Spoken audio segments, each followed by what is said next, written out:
तुम्ही एखादा नट म्हणून काय तुम्ही पाहता तर निर्माता चांगला आहे की नाही, लेखक चांगला आहे की नाही आणि संहिता आम्ही दोघांनी जो व्हिडिओ टाकला होता ती आमची इच्छा होतीच, पण त्याचं एक करेक्ट मार्केटिंग मध्ये इन्व्हॉल्व्ह करून घेणं आणि मायबाप रसिक प्रेक्षकांना त्यात इन्व्हॉल्व्ह करून घेणं की त्यांनाही असं वाटलं आमचं स्वप्न आहे ते, आणि त्यांनीही प्रार्थना केली असेल त्या त्या ठिकाणी की आम्हाला ते मिळावं. आणि मला तर नेहमीच वाटतं की आशीर्वादच असतात ज्याच्यामुळे पुढच्या गोष्टी घडायला लागतात. आणि तो असं टॅग लागण्याचं वगैरे ते दिवस गेले आता. म्हणजे मला असं वाटत नाही की कोणी असं लगेच आम्हाला आजोबाजीच्या कास्ट करेल. एक वेळ मला तरी करतील, पण तुझा काही अजून चान्स दिसत नाही मला. 20-25 वर्ष हे तुझं प्रेम आहे रे माझ्या.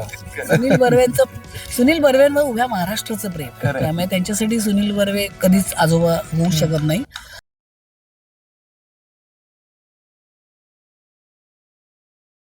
नमस्कार, मी गणेश आचवल, स्वामी कृपा क्रिएशन्स या यूट्यूब चॅनलमध्ये तुम्हा सर्वांचं मनपूर्वक स्वागत करतो. मित्रांनो, काही दिवसांपूर्वी आपण आतली बातमी नावाच्या न्यूज सेगमेंटमध्ये एक न्यूज केली होती की हर्षदा खानविलकर आणि सुनील बर्वे या दोघांनीही मराठी रंगभूमीबद्दलचं मत व्यक्त केलं होतं. आणि हर्षदाला खंत वाटत होती की बरेच वर्ष रंगभूमीवर तिने काम केलेलं नाही आहे. सुनीलनी त्याच्या व्हिडिओत सांगितलं होतं लग्नाची बेडीची आठवणी वगैरे. आणि मग अचानक तो योग जुळून आला आणि त्यांच्या हातात संहिताच देण्यात आली. हे सगळं आपण बोललो होतो. तुम्ही जर नसेल बघितलं तर तो किस्सा काय आहे आमच्या चॅनलला सबस्क्राईब करा आणि तुम्हाला कळेल. पण आज आपण प्रत्यक्ष सुनील आणि हर्षदा यांच्यासोबत आहोत. आमच्या पिढीची गोष्टच वेगळी हे नवं कोरं नाटक रंगभूमीवर येत आहे. तर मला दोघांनाही विचारायचं, ज्या वेळेला तुम्हाला ती संहिता घेऊन उमेश आणि प्रिया तुमच्याकडे आले त्या क्षणाला नेमकं काय फिलिंग्स होते? आनंद.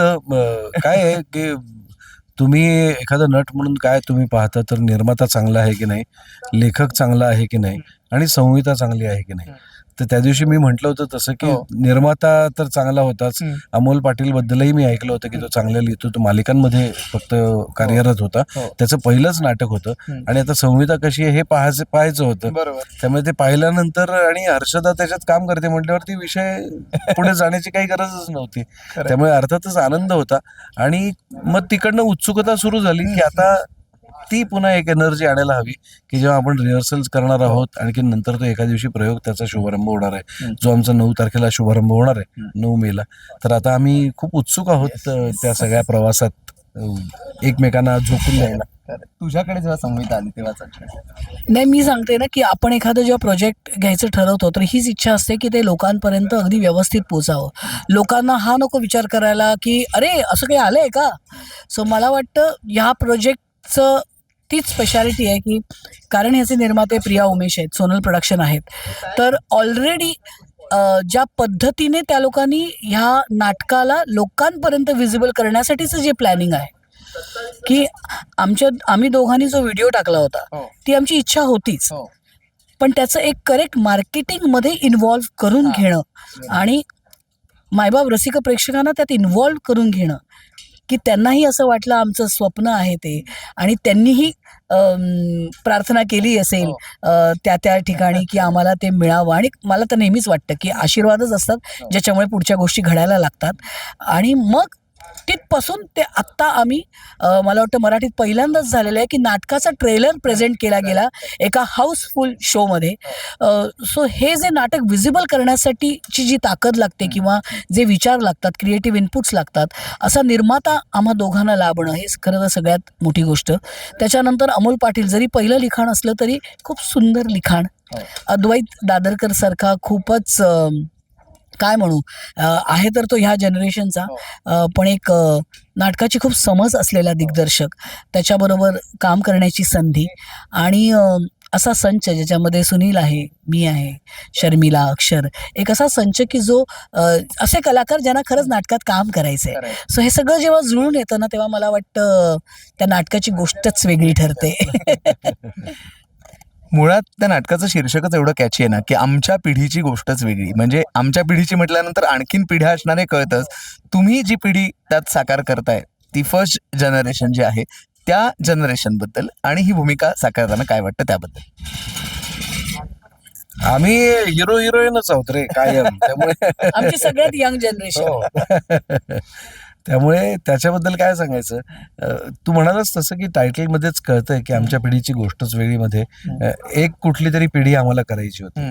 आणि आम्ही कितीही हवरट असलो तरी आम्ही सेन्सिबल सुद्धा आहोत, की आम्हाला माहिती आहे की आपल्याला कुठल्या पद्धतीचा रोल मिळणार आहे त्याच्यातला. म्हणजे आम्ही हे असं म्हटलंच नसतं की आम्हाला यंगेस्ट जनरेशन करायचं, जेनझीवाला. बरोबर आहे की नाही. त्यामुळे ते सामंजस्याचा भाग होता. आणि आणखीन एक म्हणजे तो रोल जो आहे ना तो खूप महत्वाचा आहे, तो पिव्हटल रोल आहे असं मला वाटतं. आणि मी तो आजोबा आहे का नातू आहे याच्यापेक्षा ते कॅरेक्टर आणि त्याचं म्हणणं जे आहे ना ते फार महत्वाचं आहे. म्हणजे आपण शेवटी काय म्हणतो की गोष्टीतला त्या नाटकाला काय म्हणायचं आहे ते महत्वाचं असतं, बरोबर आहे की नाही? त्यामुळे या नाटकाला जे म्हणायचं आहे ना ते आमच्या दृष्टीने खूप महत्वाचं आहे. आणि म्हणून ती भूमिका कुठली आहे याच्यावरती काय फार उहापोह करण्याची गरज नव्हती किंवा त्याचा विचारही करण्याची गरज नव्हती. आणि आम्हाला नाटकात दोघांना 6 पात्र आहेत आणि हो. 6हींना तेवढंच महत्व आहे. आणि तो असं टॅग लागण्याचं वगैरे ते दिवस गेले आता. म्हणजे मला असं वाटत नाही की कोणी असं लगेच आम्हाला आजोबा आजीच्या कास्ट करेल. एक वेळ मला तरी करतील, पण तुझा काही अजून चान्स दिसत नाही मला 20-25 वर्ष. हे तुझं प्रेम आहे रे माझ्या. सुनील बर्वेंवर उभ्या महाराष्ट्राचं प्रेम आहे. त्यामुळे त्यांच्यासाठी सुनील बर्वे कधीच आजोबा होऊ शकत नाही, जबकि आता खरा झालाय तो. पण मला वाटतं की पात्र कुठलीही संहिता आपण स्वीकारताना, कुठलेही प्रोजेक्ट स्वीकारताना नाटकात त्या पात्राचं नातं लक्षात नाही घेत आम्ही. ते पात्र काय आहे, त्याचं गोष्टीत काय महत्व आहे तेच आहे. आणि मला वाटतं या नाटकातले 6ही पात्रांचं म्हणणं आहे. आणि 3 पिढ्या आहेत आणि प्रत्येक पिढीला असं वाटतंच आहे की आमची गोष्टच वेगळी आहे. पण जो एक बारीक मेसेज त्याच्यातनं जो टुवर्ड्स द एंड आपण देतो, आय थिंक तो सुंदर आहे. त्यामुळे खरं तर ह्या नाटकाचं अख्खं क्रेडिट दिग्दर्शक आणि लेखकाचं आहे. आणि त्यांनी पात्र खूप सुंदर उभी केली आहेत. आणि एका पॉईंट नंतर तुम्ही नाटक बघताना विसरून जाता कुठलं पात्र कुठल्या वयोगटातलं आहे, कारण प्रत्येकाचं एक म्हणणं आहे आणि त्या म्हणण्याला एक करेक्ट बाजू आहे. सो आय थिंक इथे रसिक प्रेक्षकांमध्ये बसलेल्या प्रत्येकाच्या घरातली गोष्ट आहे, मनातली गोष्ट आहे. आता प्रेक्षकांना आवाहन करा की या नाटकाला प्रतिसाद द्या. सुनील प्लीज. आम्ही दोघं जण अनेक वर्षांनंतर एकत्र काम करतोय. येस. आणि तो जरी का मुद्दा नसला तरी मला असं वाटतं की आपण सगळ्यांनी आमच्या पिढीची गोष्टच वेगळी आहे असं कधी ना कधीतरी म्हटलेलंच आहे. तर आमच्या पिढीची गोष्ट काय आहे ती पाहण्यासाठी 9 मेला या नाटकाचं ओपनिंग होत आहे, शुभारंभ होतोय.